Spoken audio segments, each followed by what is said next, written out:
Alam nyo ba mga idol na kailangan natin i-turn on ito sa ating messenger? Dahil kapag ito ay naka-turn on, ito ay magbibigay ng babala sa mga unsafe na link na ating mapipindot o para maiwasan din natin ma-hack. So sa mga hindi pa nakakaalam nito, panoorin niyo yung video na to. Pero bago tayo magpatuloy, pakipindot naman ng subscribe sa baba ng video na to. So okay na po ba?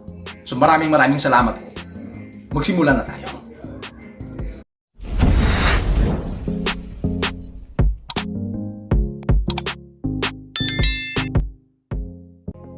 So, una nyong gawin mga idol, punta kayo sa inyong messenger.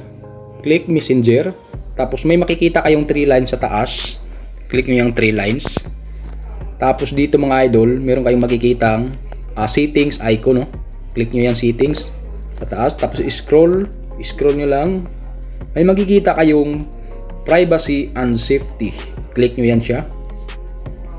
Tapos dito mga idol, makikita nyo yung safe website browsing. Click nyo yan.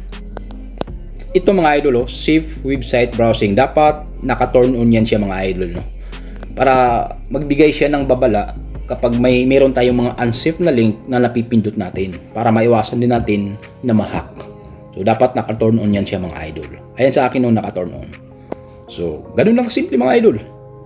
Maraming salamat po. Para po sa karagdagang katanungan, so i-follow nyo lang po ako sa aking Facebook page.